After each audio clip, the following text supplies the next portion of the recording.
7 years.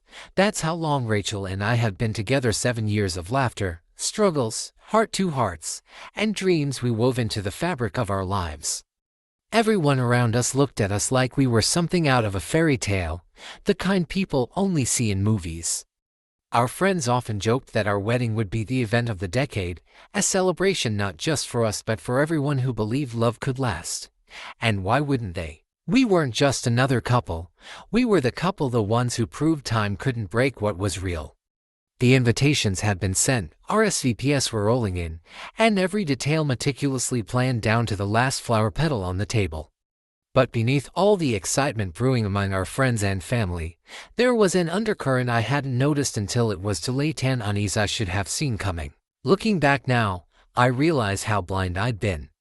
While I was busy finalizing seating charts and rehearsing vows, Rachel seemed distant, almost as if she were living in a different world entirely. At first, I chalked it up to pre-wedding jitters, the natural chaos that comes with planning such a monumental day. But then came the little things, the unanswered texts, the secretive phone calls, the way she'd flinch whenever I asked about her day. It felt like shadows creeping into the light, hints of something darker lurking just beyond my reach. Little did I know, those shadows would soon consume everything. The morning after our late-night seating chart debate, I woke up to an eerie silence. Rachel wasn't in bed. At first, I thought nothing of it. She often went for early coffee runs or hit the gym when stress got to her. But as hours ticked by and there was still no sign of her, unease began creeping into my chest like a cold shadow. Her phone, which she never parted with, was completely off, a rarity that sent alarm bells ringing in my head. I tried calling, but each attempt ended with the same hollow tone: "This user isn't available." My mind spiraled into chaos. Where could she be? Had something terrible happened? A car accident? An abduction? Or worse, had she changed her mind about us entirely? I called her mom next, hoping for answers, but even she sounded confused. "No, she didn't say anything to me," her mother stammered, her voice trembling slightly. "Isn't she with you?" That response only deepened the pit of dread growing inside me. Her dad hadn't heard from her either, nor had her sister, who'd been staying at their parents' house to help with wedding prep. Panic clawed at my throat as scenarios played out in vivid detail, each more horrifying than the last. What if she'd been hurt? What if someone had taken her against her will? The questions gnawed at me relentlessly. By noon, I was pacing the living room like a caged animal, clutching my phone like a lifeline. Every notification sound made my heart leap, only to crash again when it turned out to be spam emails or irrelevant texts. I checked local news reports compulsively, searching for any hint of an incident involving her. Nothing. It felt surreal, like I was trapped in some twisted nightmare where time slowed to a crawl while my worst fears multiplied exponentially. Friends started noticing my distress. Eric texted asking if everything was okay, but how could I explain what I didn't understand myself? And then came the crushing realization: her car wasn't in the driveway. She hadn't just stepped out for her, she'd vanished without a trace. The woman I'd spent 7 years loving, planning a future with, was gone. No note, no explanation, just emptiness where she used to be. My mind raced between anger and despair, betrayal and disbelief. How could this happen 2 weeks before our wedding? 2 weeks. Each unanswered call and ignored text chipped away at my sanity until all I could feel was a suffocating mix of fury and fear. That evening, as I sat on the couch staring at my phone like it held answers to questions I didn't even know how to ask, Eric's text hit me like a freight train. "Dude, what is Rachel doing in Mexico?" My heart stopped. Mexico. The word echoed in my head, sharp and surreal, as if someone had just slapped me awake from a nightmare. Before I could respond, another message came through. "Check Instagram. Brittany's story." My hands trembled as I opened the app, my mind racing with possibilities, none of them good. Sure enough, there she was, Rachel, lounging by a sparkling pool under the blazing Cancan sun, laughing like nothing in the world mattered. But it wasn't just her presence that gutted me, it was the way she looked. She wore that floral swimsuit I'd complimented her on weeks ago, her hair cascading over her shoulders like some carefree vacation goddess. And then there were her friends smiling, clinking glasses, their captions reading things like reunion vibes and best trip ever. But the kicker, one frame showed Rachel leaning back against someone's shoulder, a guy whose face wasn't fully visible but who clearly wasn't me. Her hand rested casually on his knee, and though I couldn't see much more than that, the intimacy screamed louder than words ever could. It felt like betrayal wrapped in neon lights, broadcast for everyone except me to see. I scrolled through the rest of the stories, each clip twisting the knife deeper. There was one where they danced near the bar, Rachel throwing her head back in laughter while strangers cheered her on. Another showed her sipping a cocktail, her smile so radiant it almost hurt to look at.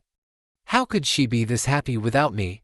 How could she act like the life we'd built together meant nothing? What made it worse was the deliberate secrecy. These weren't accidental posts. These were curated moments, shared only with her close friends list, a list I apparently wasn't part of anymore. My stomach churned as I realized she'd gone out of her way to exclude me, to erase me from this chapter of her life.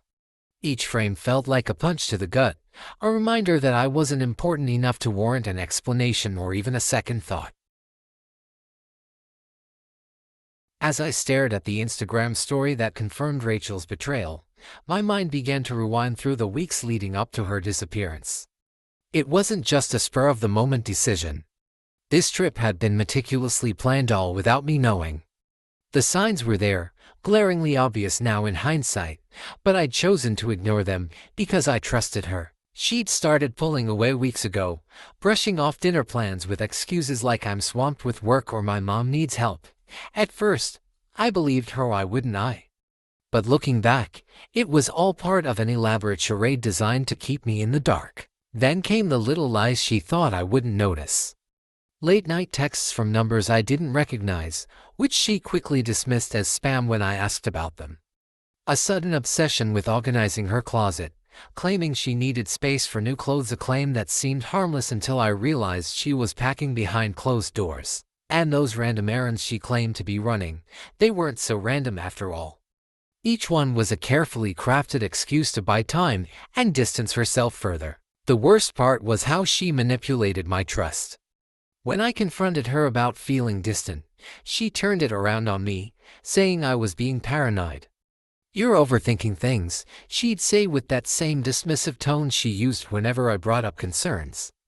I wanted to believe her because the alternative, that she was deliberately deceiving me, felt too painful to consider. But now, staring at the evidence on my phone, everything clicked into place. This wasn't just negligence, it was calculated deception. Every lie, every evasion, every half-hearted smile, it was all a performance meant to mask her true intentions. She hadn't just ghosted me 2 weeks before our wedding. She'd been planning her escape for months, stringing me along while secretly orchestrating her getaway. The realization hit me like a second blow, harder than the first. How could someone who claimed to love me orchestrate such a betrayal? The weight of Rachel's betrayal pressed down on me like a suffocating shadow, each breath feeling heavier than the last. By morning, after that gut-wrenching phone call where she dismissed my feelings as overreacting, I knew there was no going back. This wasn't just about a trip to Mexico.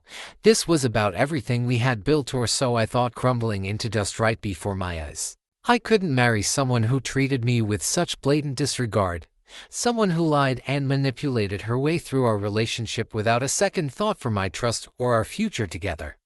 The decision hit me like a freight train. The wedding had to be canceled, but canceling wasn't as simple as sending out an email saying, "Sorry folks, it's off." No, every vendor, the venue, the caterer, the photographer, even the DJ had contracts. And those contracts, they came with penalties. Thousands of dollars evaporated in moments as I made call after agonizing call. Each conversation felt like ripping open a wound. "I need to cancel the wedding," I said over and over again, my voice hollow but resolute. Some vendors tried to negotiate, offering partial refunds if I could find replacements, but most simply informed me that deposits were non-refundable. Every click of the dial tone felt like another nail being hammered into the coffin of what was supposed to be the happiest day of my life. And then there was the guest list, friends, family, coworkers, all eagerly anticipating a celebration that would now never happen. Writing the message to inform them shattered something inside me. I didn't sugarcoat it. They deserved honesty. Rachel made choices that showed me this relationship isn't what I believed it to be, I wrote. Sending that email felt like severing ties, not just with Rachel, but with the life we planned. The financial loss stung, sure, but worse was the finality of it all. 7 years reduced to ash because of one selfish act. My heart hardened with every passing hour. She chose this path, and now I had to live with the consequences, but at least I wouldn't compromise my dignity any further. When I finally gathered the courage to tell my parents about canceling the wedding, I wasn't prepared for the storm that followed. My mom's voice cut through the phone like a blade. "You canceled the wedding." Without even waiting for her to come back and explain. Her tone was sharp, laced with disbelief, as if I'd just committed some unforgivable crime. I tried to stay calm, explaining everything: Rachel's lies, her disappearing act, the Instagram stories, but none of it seemed to matter. 7 years, Jackson, she said, her voice trembling with frustration. You don't just throw away 7 years because of one mistake. A mistake? Was she serious? This wasn't a simple oversight. This was betrayal wrapped in deceit. My dad, who had been silent until then, finally spoke up, his words heavy with judgment. We're not saying what she did was right, but you're making a big decision in the heat of the moment. Maybe give it some time before you finalize anything. Their lack of support felt like a punch to the gut. These were the people who had always stood by me, yet here they were questioning my judgment as if I were acting on impulse rather than principle. It wasn't just my parents either. Rachel's parents showed up at my door later that evening, their faces etched with confusion and anger. What's going on, Jackson? Her mom demanded. Rachel hasn't told us anything. All we know is that the wedding's off. I invited them in, trying to keep my composure as I explained everything: the trip, the lies, the way Rachel dismissed me when I confronted her. Her dad's face darkened with every word, while her mom's eyes filled with tears. I don't understand, her mom whispered. She was so excited about the wedding. Why would she do something like this? I wanted to scream. Did they not see how much pain Rachel had caused? But instead, I bit my tongue, knowing that no explanation would satisfy them. They left hours later, still clinging to the hope that Rachel could fix things. Meanwhile, I sat alone in the silence, feeling more isolated than ever. How could they not see the truth? Just when I thought the betrayal couldn't cut any deeper, Eric sent me another message that made my blood run cold. Bro, it gets worse, he wrote, attaching a screenshot of an Instagram story. But this wasn't from Brittany's profile, it was Rachel's. The catch. I couldn't see it on my own account because she'd restricted it to her close friends list, a list I clearly wasn't part of anymore. My stomach churned as I zoomed in on the image: Rachel sitting at an outdoor cafe, holding hands with someone across the table. The caption read, "Some things never change." That's when I saw his face: David, her ex-boyfriend. The man she always dismissed when I asked about her past, brushing him off as just a chapter closed before we met. The pieces clicked together with sickening clarity. This trip wasn't about reconnecting with college friends or relieving wedding stress, it was about him. She hadn't just lied to me, she'd orchestrated this entire charade to chase after a ghost from her past. My hands trembled as I stared at the photo, every detail burning itself into my mind. They looked comfortable, intimate even, like no time had passed since they were together. And there it was, the ultimate proof of how little I meant to her. What stung most wasn't just the act itself, but the deliberate secrecy behind it. She'd hidden this from me, locked me out of her life while flaunting it for others to see. By the next morning, the picture had gone viral among our mutual friends. Comments flooded in, some defending Rachel, others questioning why she would do something so reckless 2 weeks before her wedding.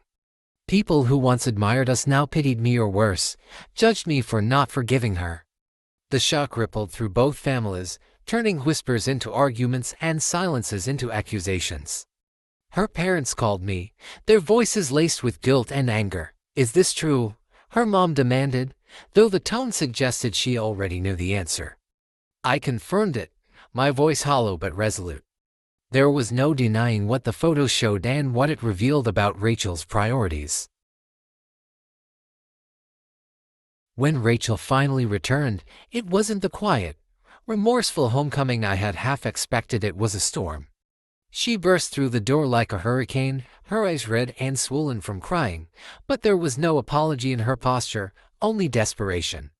"Jackson, we need to talk," she demanded, her voice cracking with emotion as she tried to push past me into the living room. I blocked her path, my arms crossed tightly over my chest, my resolve unwavering. "There's nothing left to say, Rachel," I said coldly, each word slicing through the tension like a blade. But Rachel wasn't about to give up that easily. She launched into a tirade, her words tumbling out in a chaotic mess of excuses and accusations. "You're throwing away 7 years because of one trip. Do you have any idea how ridiculous you sound?" Her voice rose with every sentence, sharp enough to cut glass. "I made a mistake, Jackson. People make mistakes, that word again, mistake." It ignited something primal inside me. "This wasn't a mistake," I shot back, my voice low but laced with fury. "It was a choice, a deliberate decision to lie to me, to disrespect me." Her face crumpled at my words, but she quickly shifted tactics, dropping to her knees in front of me. Tears streamed down her cheeks as she grabbed my hands, her grip desperate. "Please, Jackson, please forgive me. I love you. I can't lose you." For a moment, my heart wavered, not out of forgiveness, but out of sheer disbelief at how far she was willing to go. But then I remembered the Instagram stories, the lies, the way she dismissed me as if I were nothing more than an inconvenience. I pulled my hands free, stepping back as if her touch burned.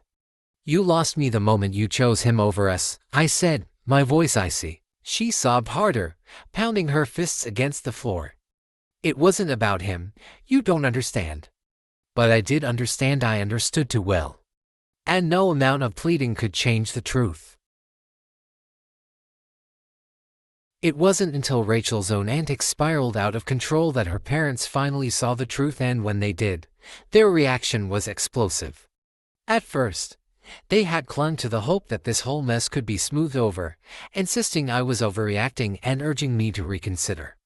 But then came the tipping point. A mutual acquaintance spilled the beans about Rachel's rendezvous with David in Mexico, the hand-holding, the Instagram story she deliberately hid from me. When her mom called me later that evening, her voice trembled with barely contained fury.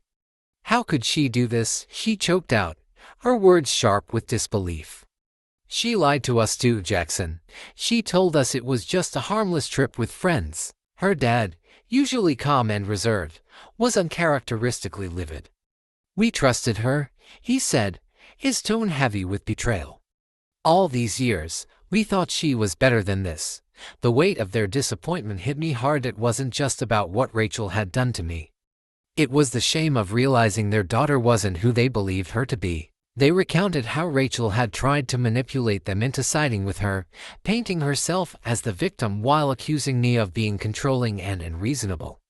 But once the evidence piled up, the lies, the secrecy, the audacity of flaunting her betrayal, they couldn't deny the truth any longer. What shocked them most was the sheer brazenness of it all. "She didn't just make a mistake," her mom said, her voice rising with anger. "She planned this. She deliberately shut you out and acted like none of it mattered." Her dad added grimly, "And now she has the nerve to cry to us about having nowhere to go." After everything she's done, their frustration boiled over as they realized Rachel hadn't shown an ounce of remorse or accountability. Instead, she doubled down on her excuses, blaming everyone but herself for the fallout. By the end of the call, there was no doubt where they stood. "You were right to walk away, Jackson," her mom admitted, her voice tinged with guilt. "We're sorry we doubted you." It was a small victory, but one that underscored how far Rachel had fallen, not only losing me but also alienating the people who loved her most. As the dust settled from the chaos Rachel had left in her wake, a strange sense of calm washed over me, a calm I hadn't felt in weeks. For the first time since she disappeared to Mexico, I could breathe without the weight of betrayal pressing down on my chest. Sitting alone in the quiet house we once shared, I replayed everything in my mind, her lies, her dismissive tone when I confronted her, and the way she clung to her past instead of embracing our future. It was clear now, painfully so, that marrying Rachel would have been a mistake, a catastrophic one. The realization hit me like a second sunrise, illuminating truths I'd been too blinded by love to see before. She wasn't just careless, she was selfish, incapable of prioritizing anyone but herself. How many times had I convinced myself that her actions were harmless, that they were just quirks or fleeting moments of immaturity? But this wasn't immaturity, it was a pattern, a glaring red flag I'd ignored for far too long. If I'd gone through with the wedding, how long would it have taken before she pulled another disappearing act? Before she chose someone else over me again? What struck me most was the sheer relief I felt. Relief that I hadn't compromised my dignity, that I hadn't allowed her manipulation to dictate my life. Every decision I made, from canceling the wedding to standing firm against her pleas, felt like reclaiming pieces of myself I didn't realize I'd lost. I thought about the future we almost built together, the one I believed would bring happiness and stability. Now, I saw it for what it truly was, a fragile illusion built on shaky ground. I wasn't naive anymore. The man who once trusted blindly was gone, replaced by someone stronger, wiser, and more aware of his worth. As I sat there, staring out the window at the world beyond, I felt an unexpected surge of hope. This wasn't the end, it was a beginning. And though the scars of the past 7 years would linger, I knew I'd escaped something far worse, a lifetime of regret.